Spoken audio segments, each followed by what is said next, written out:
Christmas used to mean something. It used to mean Lily's laughter echoing through the house, her small hands tearing through wrapping paper, her voice calling him Daddy, in that way that made everything else disappear. But that was 3 years ago. Now, Christmas Eve was just another night Michael cooked dinner for two. One plate for himself, one plate for the empty chair across the table.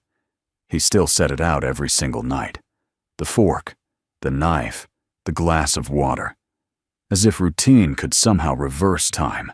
As if pretending hard enough could bring back what he'd destroyed.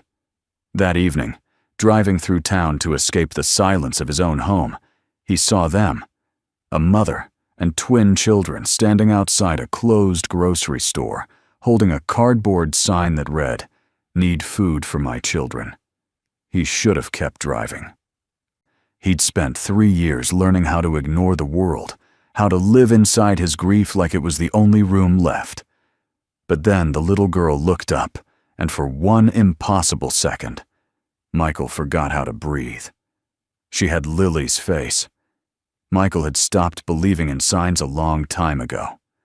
Signs were for people who still had hope, who still thought the universe cared enough to send messages. He'd lost that faith on a rainy November night 3 years back, when the steering wheel had slipped in his hands and everything he loved had disappeared in the sound of screeching tires and shattering glass. Since then, his life had become a series of mechanical movements.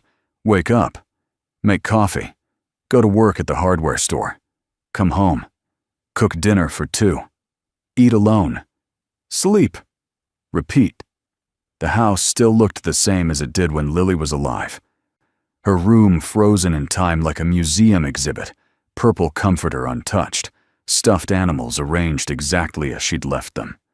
Sometimes Michael would stand in the doorway and try to remember what her voice sounded like, but the memory was fading, slipping through his fingers like water. Christmas had always been Lily's favorite time of year.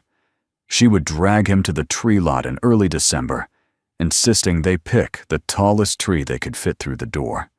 She'd make hot chocolate with too many marshmallows and force him to watch all the classic movies. The house would smell like cinnamon and pine, and her laughter would fill every corner.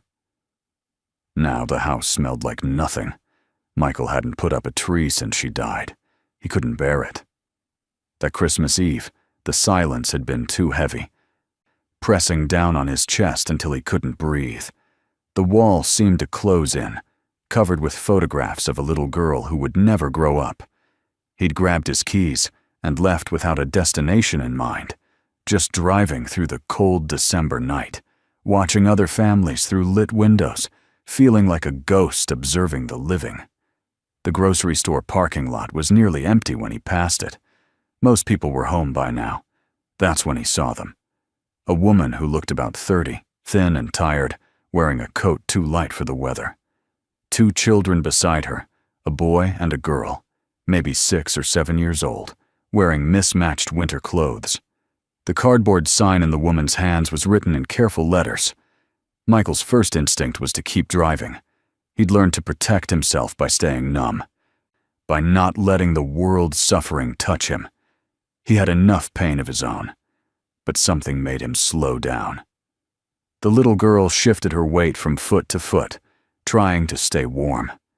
Her hair was dirty blonde, tangled and in need of a wash. She couldn't have been more than 7, the same age Lily had been.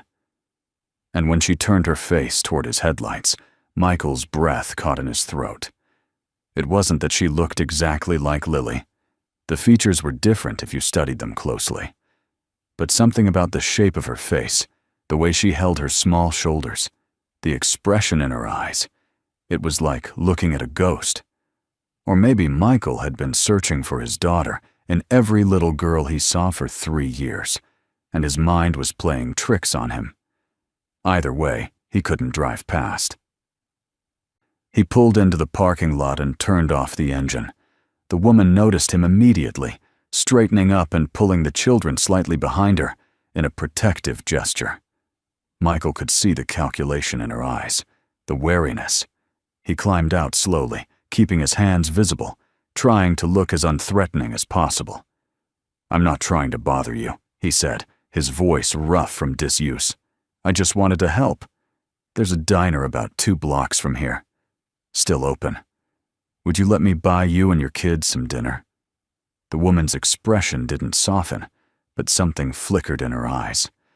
"We're fine," she said automatically, but her voice lacked conviction. The little boy tugged on her sleeve, and Michael could hear his stomach growling. "Please," Michael said. "It's Christmas Eve. Nobody should be hungry on Christmas Eve." The woman looked down at her children, then back at Michael, weighing the risks. Finally, she nodded once. "Just dinner, that's all."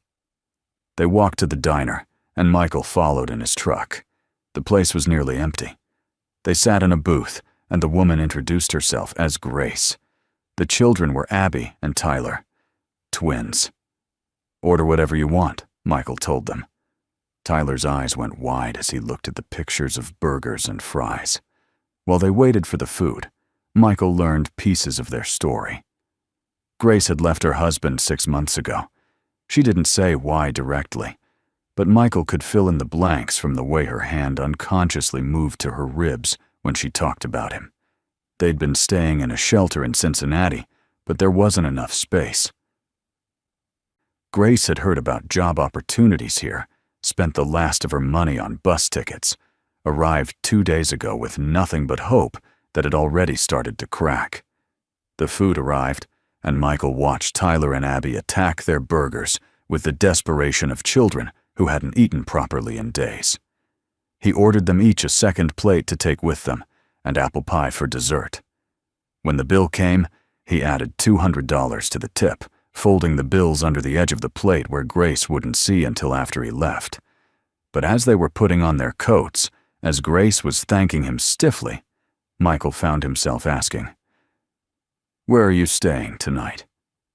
Grace's jaw tightened. "The car. It's parked behind the church." Michael thought of his house with its 3 bedrooms, 2 of which hadn't been used in years. He thought of all that empty space, all that silence. "I have space," he heard himself say. "A guest room. You and the kids could stay there, just for tonight, just until you figure something out." Grace's eyes narrowed. "Why would you do that? You don't know us."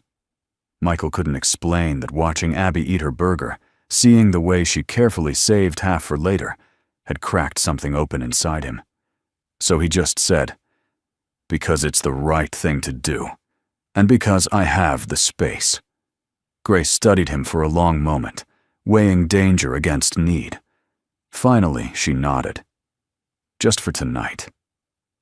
Michael's house sat on the edge of town, an old 2-story farmhouse that needed work he'd never gotten around to doing. But it was warm and dry, with empty bedrooms. He led them upstairs to the guest room. There's only 1 bed, but it's a queen. Bathroom is right across the hall. Help yourself to whatever you need. Grace nodded, ushering the twins inside. Michael started to turn away, but Abby's voice stopped him.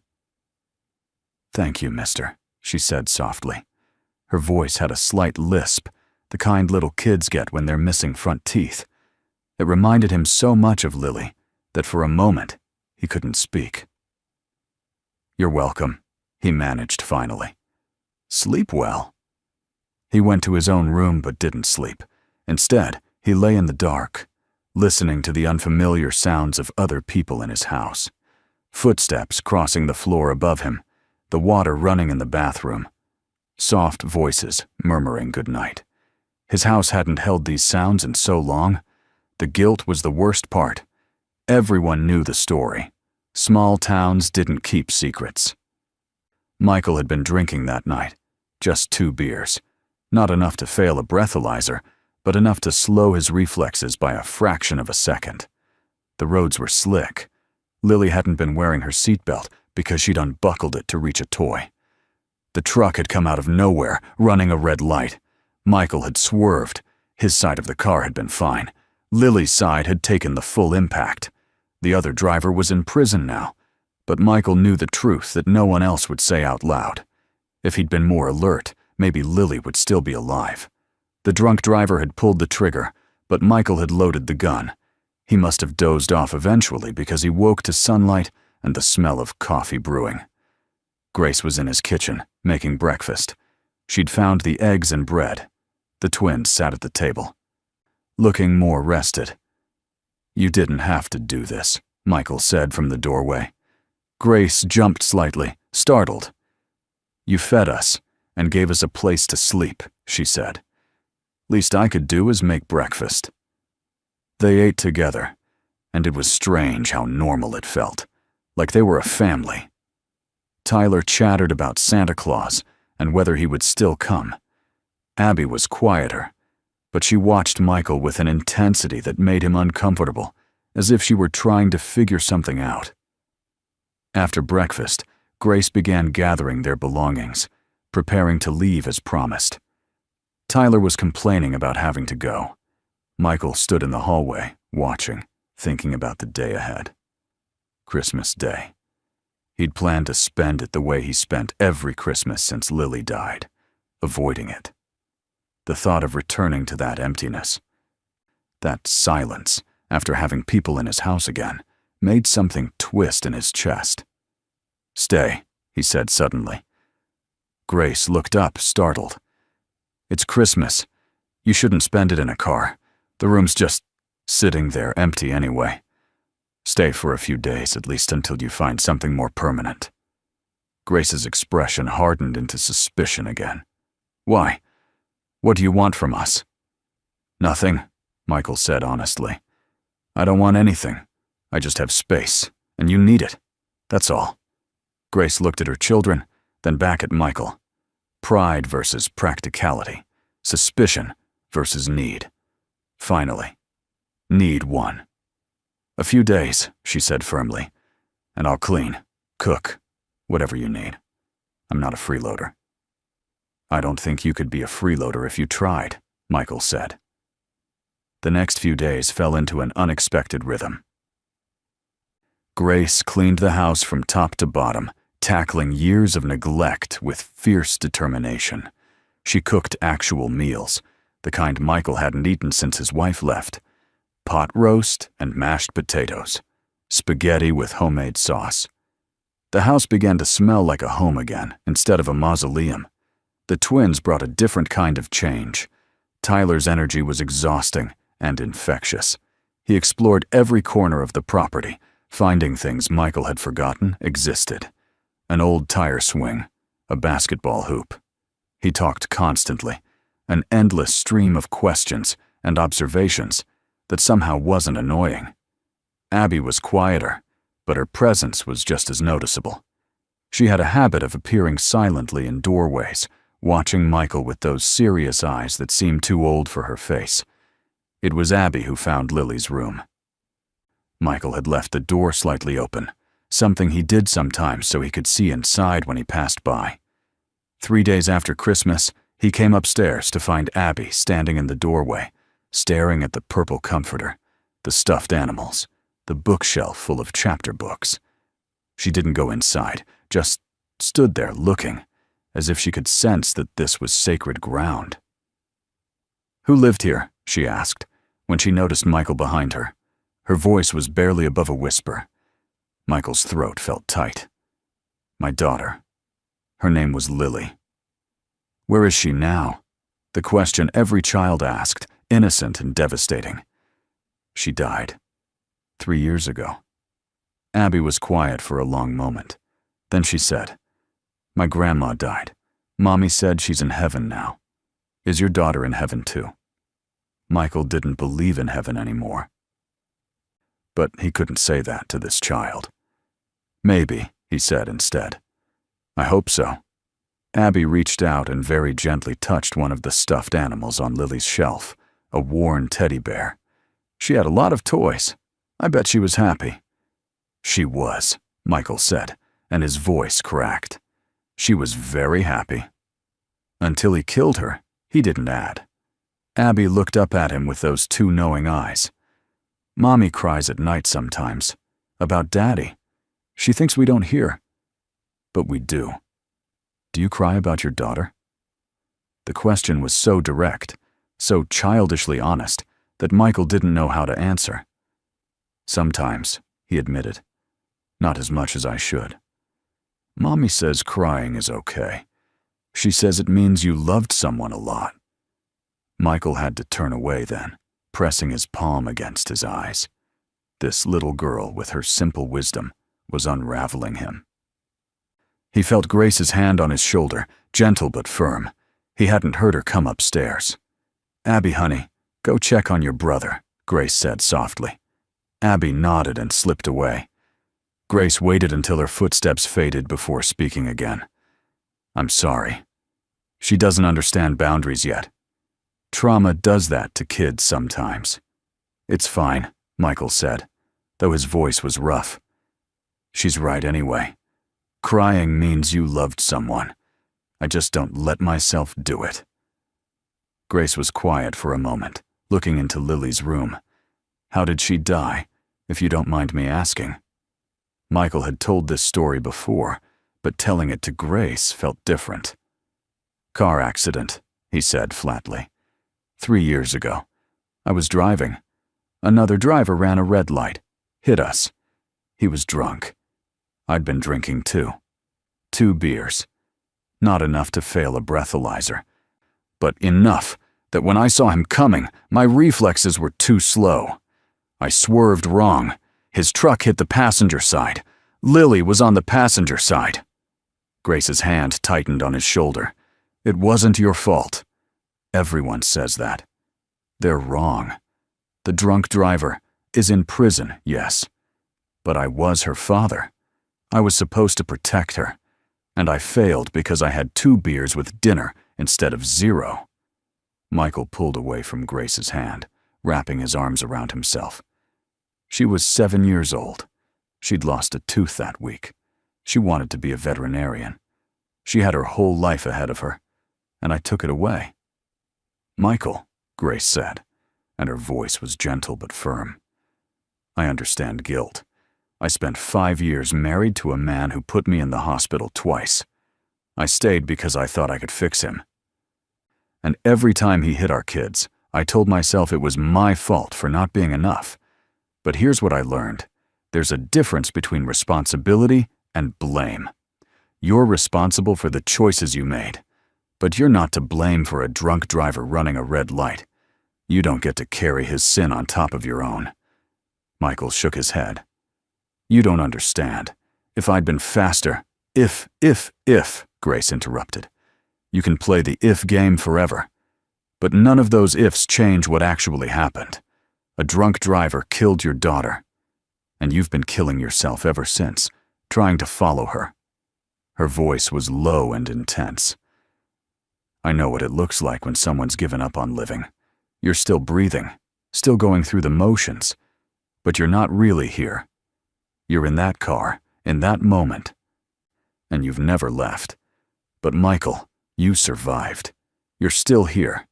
And you can either spend the rest of your life punishing yourself, or you can decide that maybe there was a reason you lived and she didn't."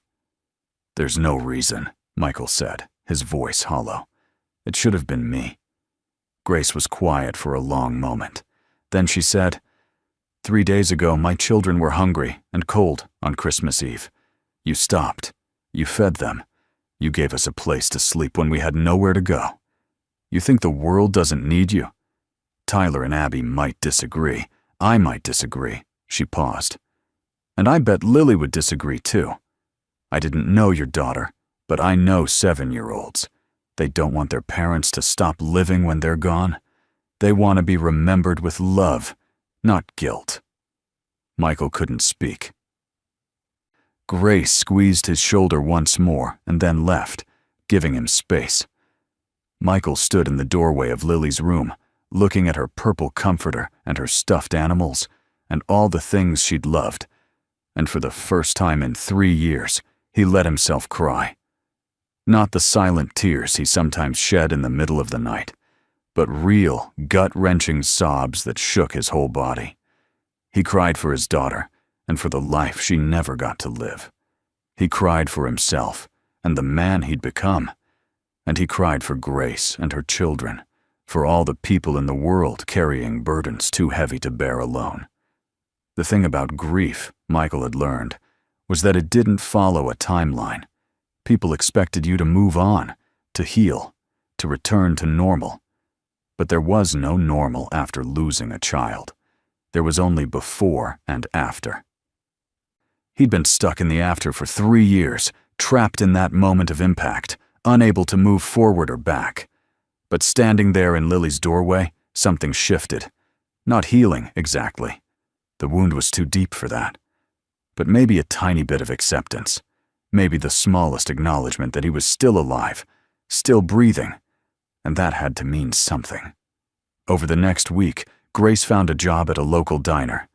It wasn't much, just waiting tables for minimum wage plus tips. But it was something. She started looking for apartments she could afford, scanning classifieds and making calls. Michael found himself hoping she wouldn't find anything too quickly. The house felt different with them in it, less like a tomb and more like a home. But he knew they couldn't stay forever. Grace had too much pride for that, and he couldn't afford to get too attached. But Tyler had already wormed his way past Michael's defenses. The kid was relentless in his cheerfulness, chattering about everything and nothing, roping Michael into games of catch in the backyard. And Abby had taken to sitting near Michael in the evenings, not talking, just being present. Sometimes she'd draw pictures while he read. Sometimes she'd ask him questions about Lily, gentle questions that should have hurt, but somehow didn't. She wanted to know what Lily's favorite color was, what games she liked to play, what she wanted to be when she grew up. And Michael found himself answering, sharing memories he'd kept locked away for 3 years. It was Abby who suggested they do something with Lily's room. They were sitting together on a Saturday morning. Grace having taken Tyler to the grocery store. Abby was drawing a picture of a house with a family standing in front.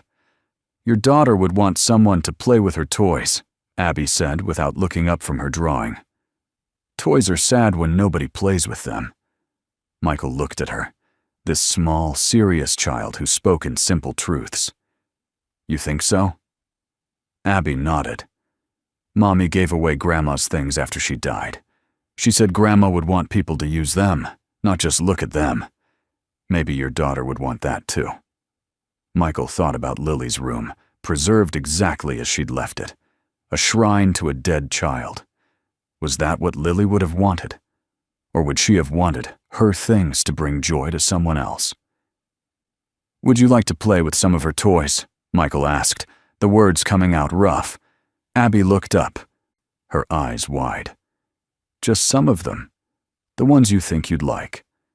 Abby nodded slowly, then set down her crayon and took Michael's hand. Her palm was small and warm in his. Together, they walked upstairs to Lily's room. Michael opened the door wide this time. Abby walked in slowly, reverently, as if she understood the significance of this moment. She didn't grab things or rush around. Instead, she moved carefully, picking up items and examining them. Finally, she picked up the worn teddy bear, the one that had been Lily's favorite. "Can I have this one?" she asked. "I'll take good care of him." Michael's vision blurred. He nodded, not trusting himself to speak. Abby hugged the bear close, then looked around the room again.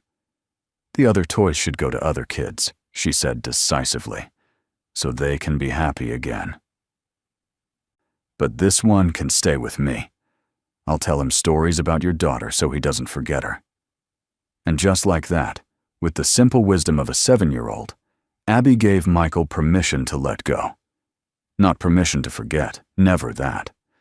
But permission to acknowledge that Lily was gone, and keeping her room as a shrine wouldn't bring her back. He pulled Abby into a hug, this child who wasn't his, but who had somehow helped him more than any therapist ever had.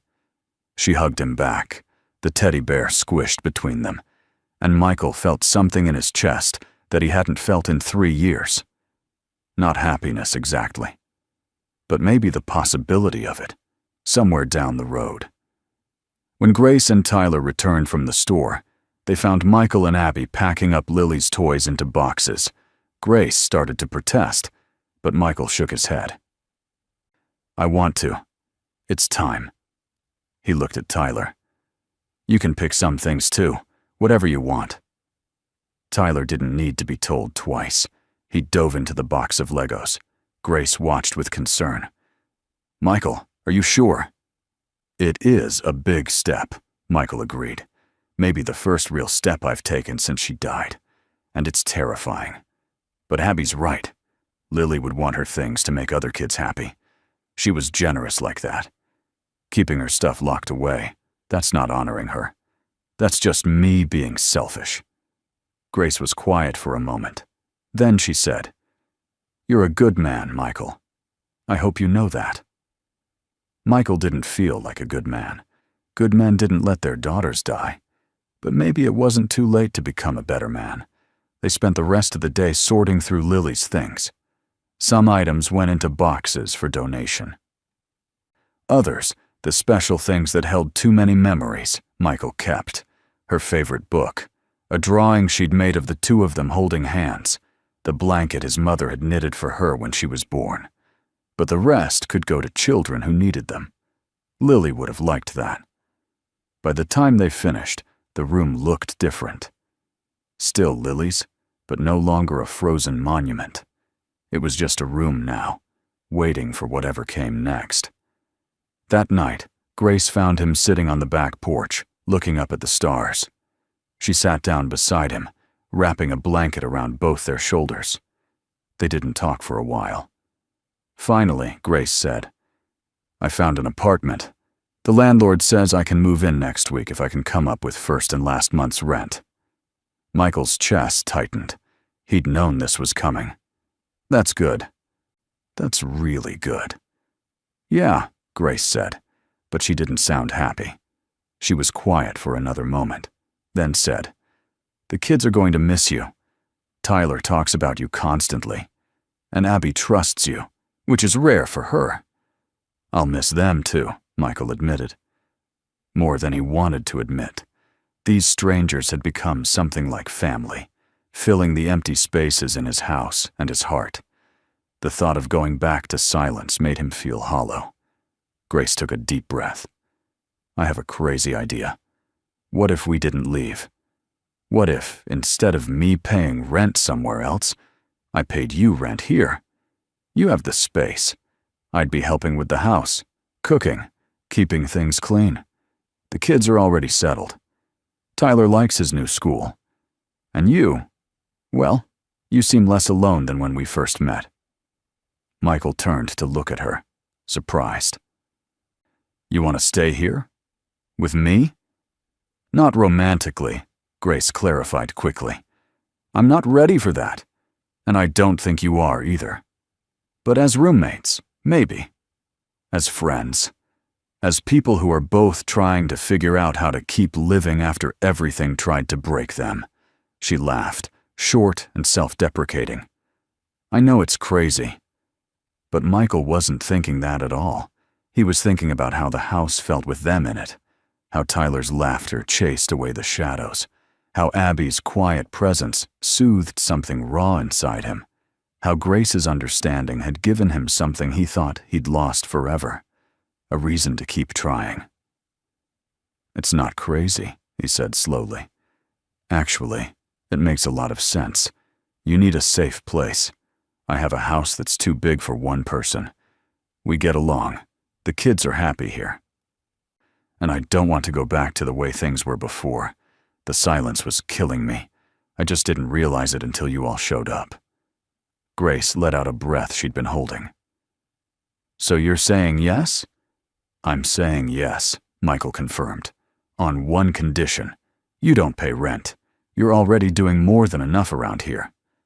They negotiated until they reached a compromise, agreeing on a small amount Grace would contribute, so she felt she was paying her way. The next few months were an adjustment. They had to figure out boundaries and rules. Grace had her own trauma to work through, and there were days when she was jumpy, when loud noises made her flinch, when she'd lock herself in her room and cry. Michael learned to give her space during those times, to be present, but not intrusive. And Grace did the same for him when he had his own bad days, when the guilt would rise up and threaten to drown him. But there were good days, too. Days when Tyler convinced Michael to play basketball, and Michael discovered he wasn't as out of shape as he thought. Days when Abby would read her library books aloud to him, her voice stumbling over the big words but persistent. Days when Grace would make dinner, and they'd all eat together, a makeshift family that didn't look like the pictures in magazines, but was real and messy and healing. Michael started going to AA meetings. He hadn't had a drink since the accident, but he knew that his relationship with alcohol had been part of the problem. The meetings were hard. Standing up and saying, "My name is Michael and I'm an alcoholic," felt like admitting defeat. But Grace encouraged him. And slowly, he began to see it not as defeat, but as taking control. He couldn't change the past, couldn't bring Lily back, but he could make sure that alcohol never played a role in hurting someone he loved again. Spring came, bringing warmer weather and new beginnings. Michael and Tyler planted a garden in the backyard, something Michael had always meant to do. They planted tomatoes and peppers and herbs, and Tyler took charge of watering them every day, treating it like a sacred responsibility. Abby started taking piano lessons at school, and she'd practice on the old upright in Michael's living room. The house was full of music again, imperfect and stumbling, but alive. One Saturday in May, Michael did something he hadn't done in 3 years. He went to Lily's grave. He'd avoided it before. Unable to face the small headstone with her name carved into the marble, but Grace offered to come with him, and somehow having her there made it possible. They brought daisies, which had been Lily's favorite. Michael knelt in front of the grave, tracing her name with his fingers. "Hi, baby girl," he said, his voice cracking. "I'm sorry I haven't visited. I'm sorry for a lot of things. I'm sorry I wasn't a better father. I'm sorry I couldn't keep you safe." He paused, wiping his eyes. "But I want you to know that I'm trying now. I'm trying to be the man you deserve to have as a father. I'm trying to live in a way that would make you proud. And I hope, wherever you are, you know that I loved you. I love you. I will always love you." Grace knelt beside him, putting her hand on his back. "She knows," she said softly. They stayed there for a while, sitting in the grass, not talking, just being. And for the first time since the accident, Michael felt something like peace. Not happiness, not yet. The wound was too deep for that. But peace, acceptance, the understanding that he could carry his grief without letting it destroy him, that he could honor Lily's memory by living well rather than by dying slowly. As they drove home, Grace said, "Thank you for sharing that with me, for letting me be there." "Thank you for being there," Michael replied. "I couldn't have done it without you." "You're stronger than you think," Grace said. "You just needed someone to remind you." Michael thought about that. 3 years ago, a drunk driver had killed his daughter, and Michael had spent every day since trying to follow her into death. Not literally, but by giving up on life, by retreating into guilt and isolation. And then, on Christmas Eve, he'd seen a woman and 2 children begging for food, and something in him had woken up. Grace and her children had saved him, though they probably didn't realize it. They'd given him a reason to get up in the morning, a reason to care, and in return, he'd given them safety, stability, a home. It wasn't the family any of them had planned. It was messy and complicated and born from tragedy. But it was theirs, and it was real, and it was enough. The summer brought its own challenges and joys. Tyler turned 8 and wanted a birthday party. Michael went all out, inviting kids from school, ordering pizza, buying decorations. He even got Tyler the bike he'd been wanting. Watching Tyler's face light up made Michael's chest feel tight in a good way. This was what it meant to be alive, to care about someone else's happiness, to find joy in their joy. Abby remained quiet and serious, but she'd started to smile more. She'd made friends at school, other quiet kids who liked to read and draw. Sometimes Michael would find her in what used to be Lily's room, reading one of Lily's old books. He didn't mind. It felt right, Lily's things, bringing comfort to another little girl. As for Grace, she was thriving. The diner job wasn't glamorous, but she was good at it. She'd started taking classes at the community college, working toward a degree in nursing. It would take years, but she was determined. Michael admired that about her, that refusal to let circumstances define her future. They'd settled into a routine that worked. Grace and Michael would have coffee together in the mornings before the kids woke up. In the evenings, they'd eat dinner as a family. Then the kids would do homework, while Grace studied, and Michael caught up on things around the house. On weekends, they'd do activities together. Simple things, like going to the park or watching movies. It wasn't perfect. They had disagreements about discipline and household chores and a dozen other things. But they'd learned to communicate, to compromise, to respect each other's boundaries. One evening in late August, after the kids were in bed, Grace and Michael sat on the back porch, like they often did.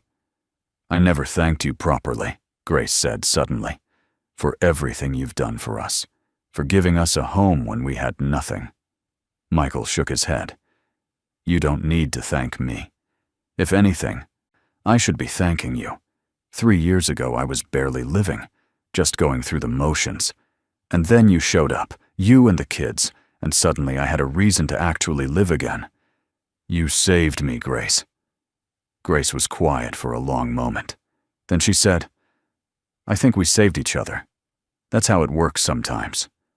Broken people finding each other and figuring out how to be whole again." She paused. Or not whole, exactly. Maybe just learning how to live with the cracks. "Learning to live with the cracks," Michael repeated. "I like that."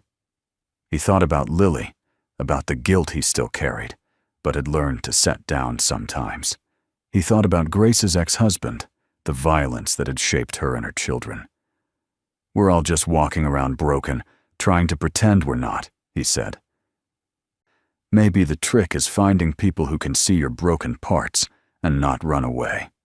"Maybe," Grace agreed. She leaned her head on his shoulder, a gesture of friendship and trust. They sat like that for a while, two broken people holding each other up, watching the stars wheel overhead. Autumn came with its blaze of color. Michael and Tyler raked leaves into huge piles just so Tyler could jump in them. Abby collected the prettiest leaves and pressed them in books, creating art she displayed on the refrigerator. Grace made apple pie from scratch, and the house smelled like cinnamon and home. As the anniversary of meeting Grace and the twins approached, Michael found himself reflecting on how much had changed. A year ago, he'd been going through the motions without actually being alive. Now, he woke up with purpose. He went to work, knowing he had people to come home to. He made plans for the future instead of just surviving the present. The guilt about Lily was still there. It would always be there. But it wasn't all-consuming anymore. He'd learned to carry it alongside other feelings. On Christmas Eve, exactly 1 year after that first meeting, Michael suggested they drive to that same grocery store parking lot. Grace looked at him questioningly, but agreed. They bundled the kids into the car and drove through the cold December night. The parking lot was empty now, but Michael could still picture them there. Grace with her cardboard sign, Tyler and Abby shivering in their thin coats. "Why are we here?" Tyler asked from the back seat. Michael glanced at Grace, who nodded. "This is where I first met your mom," Michael said, "a year ago tonight.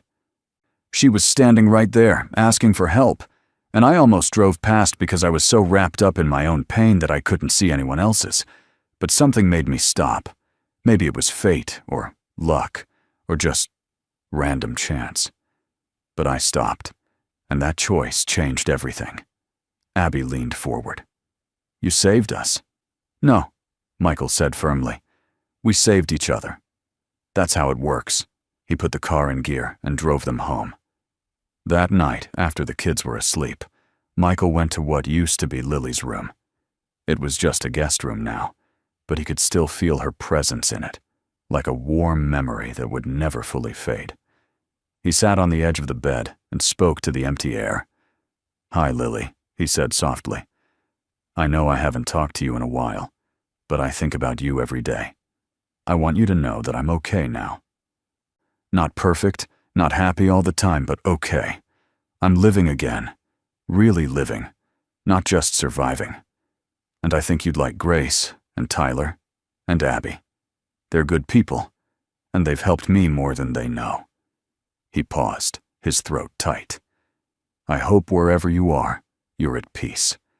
I hope you know that I love you, that I'll always love you. And I hope you understand that learning to be happy again doesn't mean I've forgotten you. It just means I'm finally learning to live with losing you. The room was silent, but Michael felt something shift in his chest. Not peace, exactly, but something close to it. Acceptance. The understanding that life was going to hurt sometimes, that loss was inevitable, but that love made it worthwhile anyway. He stood up, turned off the light, and closed the door gently behind him. Downstairs, Grace was making hot chocolate, a Christmas Eve tradition she'd started. Michael joined her, taking the mug she offered. Thank you, he said. And he wasn't just talking about the hot chocolate. He was thanking her for showing up in his life, for letting him help her, for helping him in return, for being there, for staying, for choosing this weird little family they'd built from broken pieces. Thank you, Grace replied, understanding what he really meant. They clinked their mugs together in a quiet toast, to survival, to healing, to the unexpected ways life could surprise you. Outside, snow began to fall, covering the world in clean white silence. Inside, the house was warm and full of life. And Michael, who'd spent 3 years lost in grief and guilt, found himself exactly where he needed to be. Not healed, not fixed, but living. And that, he was finally learning, was enough.